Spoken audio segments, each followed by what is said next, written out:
कहते हैं कि कुछ कहानियाँ कभी लिखी ही नहीं जाती, बल्कि खुद ब खुद जन्म लेती है।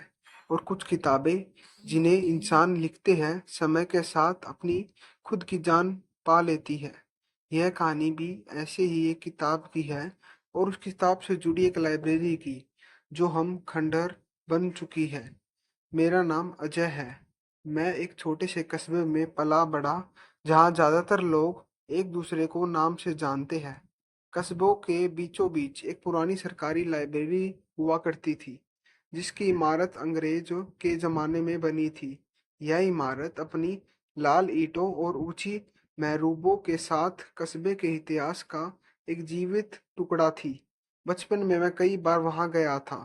वहां की पुरानी किताबों की गंध, जो धूल और कागज का एक अनूठा मिश्रण थी, मुझे हमेशा मोहित करती थी। वहाँ के लाइब्रेरियन श्रीमान शर्मा एक शांत बूढ़े आदमी थे, जिनकी सफ़ेद दाढ़ी और सोने के चश्मे मुझे किसी ऋषि की याद दिलाते थे। वे घंटों मुझे कहानियाँ सुनाते और किताबों की दुनिया में खो जाने के लिए प्रेरित करते। वे मुझे जीवन के हर पहलू पर किताब दिखाते थे, इतिहास से लेकर विज्ञान तक, और कल्पना की दुनिया से लेकर असलियत के किस्से तक। लेकिन एक बार जब मैंने उनसे ऊपरी मंजिल के बारे में पूछा, तो उन्होंने चेहरे पर एक अजीब सी उदासी छा गई थी। बेटा, कुछ चीजें बस जैसी है वैसे ही रहने देनी चाहिए, उन्होंने धीमी गंभीर आवाज में कहा था। यह बात मेरे दिल में हमेशा के लिए बस गई थी। जैसे जैसे मैं बड़ा हुआ, श्रीमान शर्मा की मृत्यु हो गई, और उनकी जगह एक नई लाइब्रेरियन आया, जो उतना मित्रवत नहीं था। लाइब्रेरी का जादू खत्म हो गया। किताबों की खुशबू की जगह वहां एक अजीब सी सीलन की बदबू आने लगी, और लोग भी वहां कम ही जाते। धीरे धीरे लाइब्रेरी के बारे में तरह तरह की कहानियां फैलने लगी। सबसे डरावनी कहानी थी ऊपर की मंजिल पर एक अलमारी में रखी एक किताब की। कहा जाता था कि उसे कोई भी आखिरी पन्ने तक नहीं पढ़ पाया। जो कोशिश करता, वो कुछ दिनों के अंदर किसी न किसी रहस्यमय तरीके से मर जाता। कुछ लोग बताते थे कि एक नौजवान इतिहासकार जो अपने शोध के लिए आया था, उसने उस किताब को पढ़ने की कोशिश की थी। वह लाइब्रेरी में 3 दिन रहा, और उसके बाद अचानक गायब हो गया। उसके दोस्त बताते थे कि वो आखिरी दिन आखिरी दिन वह बहुत डरा हुआ था, और कह रहा था, किताब में एक आवाज है, वो मुझे पुकारती है। कस्बे के लोग मानते थे कि उस किताब में एक श्रापित आत्मा कैद है, जो उसे पढ़ने वाले को अपना शिकार बना लेती है। मैं इन बातों को हमेशा अंधविश्वास समझता था। मेरे वैज्ञानिक दिमाग को ऐसी कहानियों पर विश्वास करना मुश्किल था। वह दिन साधारण सा ही शुरू हुआ था।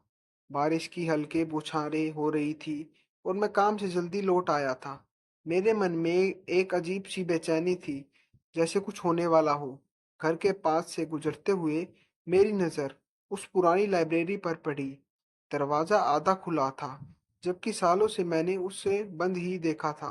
उस बंद दरवाजे को खुला देखकर मेरे अंदर की जिज्ञासा जाग उठी। एक तरफ मन कह रहा था कि लौट जाओ, लेकिन दूसरी तरफ मेरे पैरों में एक अजीब सी हलचल थी। मैंने अपनी साइकिल एक पेड़ से टिकाई और लाइब्रेरी की ओर बढ़ा। भीतर गुम्प अंधेरा था। सिर्फ टूटी खिड़की से थोड़ी रोशनी आ रही थी, जो हवा में उड़ती धूल के कणों को नचा रही थी। लकड़ी के फर्श पर चलते हुए मेरी हर रात पूरे हॉल में गूंज रही थी, और मुझे ऐसा लगा जैसे मैं किसी प्राचीन कर्मगाह में चल रहा हूँ। पुरानी अलमारियां, धूल जमी किताबें और कोनों में मकड़ी के जाले, सब कुछ एक भूता माहौल बना रहा था। दीवारों पर लगी तस्वीरें, जिन पर धूल की मोटी परतें जम गई थी, मुझे घूरते हुई सी लग रही थी। तभी मेरी नज़र ऊपर जाने वाले सीढ़ियों पर पड़ी, जो अंधेरे में एक रहस्यमय रास्ते की तरह दिख रही थी। मेरे बचपन की यादें ताज़ा हो गई, और श्रीमान शर्मा की वो चेतावनी मेरे कानों में गूंजने लगी। आज कोई रोकने वाला नहीं था। मेरे अंदर एक रोमांच की लहर दौड़ गई, लेकिन उसके साथ एक अजीब सा डर भी था। सीढ़ियों पर चढ़ते हुए मुझे हर कदम के साथ ठंड बढ़ती महसूस हुई, जैसे हवा भी भारी हो रही हो। हर सीढ़ी पर चढ़ने के साथ एक धीमी पुरानी लकड़ी की चीख सुनाई दे रही थी। ऊपर पहुंचकर मैंने देखा, एक कोने में लोहे की पुरानी अलमारी रखी थी। उस पर लगा मोटा ताला अजीब तरह से चमक रहा था। अजीब बात यह थी कि ताले की कुंडी पहले से खुली हुई थी, जैसे किसी ने जानबूझकर मुझे अंदर आने का निमंत्रण दिया हो। मैंने दरवाजा खोला तो भीतर धूल भरी किताबें पड़ी थी, लेकिन सबसे ऊपर एक मोटी काले चमड़े के कवर वाली किताब थी। उसके ऊपर कोई नाम नहीं लिखा था, सिर्फ बीच में लाल रंग का एक पुराना धब्बा था, जो अजीब तरह से ताजा खून जैसा लग रहा था। यह एक ऐसा दृश्य था जिसने मेरी सांसें थाम दी। मैंने किताब लेकर खिड़की के पास बैठ गया, जहां से थोड़ी रोशनी आ रही थी। किताब का चमंडा छूने में ठंडा और चिकना था, और उससे एक अजीब सी मिट्टी और लोहे की गंध आ रही थी। मैंने पहले पन्ना खोला और पढ़ना शुरू किया। पहले कुछ पन्ने सामान्य लगे, किसी महिला की डायरी जैसी। उसका नाम अनीका था। वह अपने जीवन, परिवार और कस्बों की बातें लिख रही थी। वह अपनी दिनचर्या, अपने सपने और अपने पति की बातें लिखा करती थी। मुझे लगा जैसे मैं किसी पुरानी दुनिया की खिड़की से झांक रहा हूँ। उसने लिखा था कि उसी रात में कोई मुस्फिसकर उसका नाम पुकारता है, और जब वह खिड़की से बाहर देखती है तो कोई नहीं होता। उसने अपनी डायरी में लिखा था, आज रात फिर वही आवाज आई। मैं डर के मारे कांप रही हूँ। मैं अपने पति को जगाना चाहती हूँ, लेकिन मेरी जुबान पर जैसे ताला लग गया है। आगे उसने लिखा कि उसने एक परछाई देखी जो उसके कमरे में खड़ी थी, लेकिन जब उसने आग झपकी तो गायब हो गई। वह परछाई, वह हवा से भी ज्यादा काली थी। उसका कोई चेहरा नहीं था, बस एक आकार था जो मुझे घूर रहा था। मैं पढ़ते पढ़ते इतना डूब गया कि समय का पता ही नहीं चला। जब मैं 50वें पन्ने पर पहुंचा तो माहौल बदल गया। मुझे लगा जैसे कोई मेरी पीठ के पीछे खड़ा है। हवा में एक अजीब सी मिट्टी और लोहे की बदबू धूल गई थी।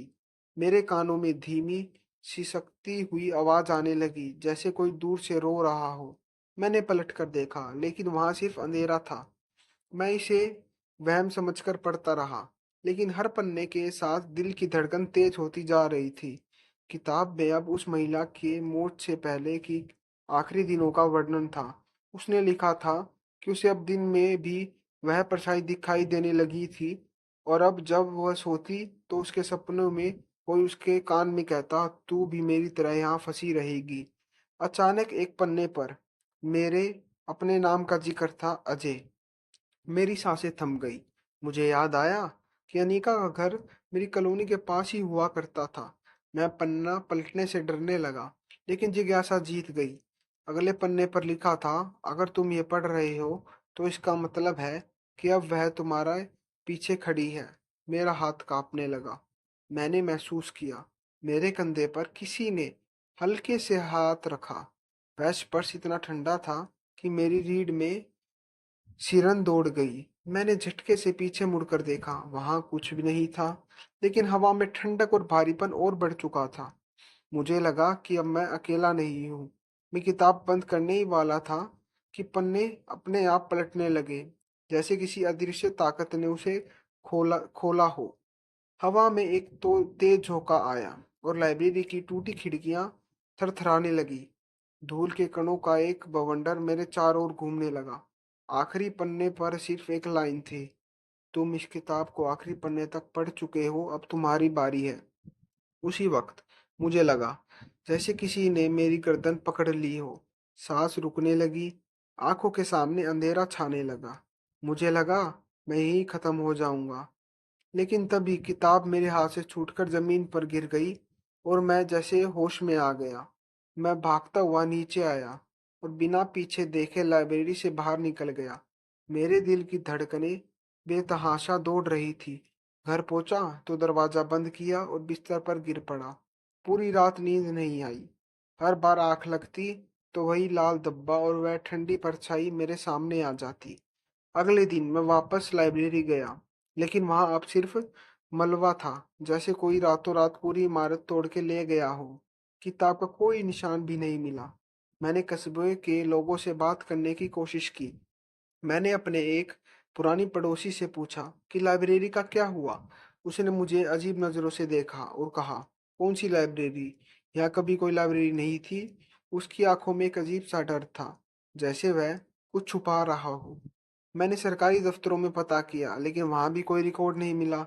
मेरी बात पर किसी ने विश्वास नहीं किया। ऐसा लग रहा था कि लाइब्रेरी और उस किताब की यादें मेरे अलावा इस दुनिया से मिट चुकी थी। आज कई साल बीत गए हैं, लेकिन कभी-कभी रात के सन्नाटे में मुझे लगता है कोई मेरे पीछे खड़ा है, धीरे-धीरे सांस ले रहा है और इंतजार कर रहा है कि मैं फिर से उस किताब का नाम लूं। क्या तुम उस किताब के बारे में और जानने की हिम्मत करोगे?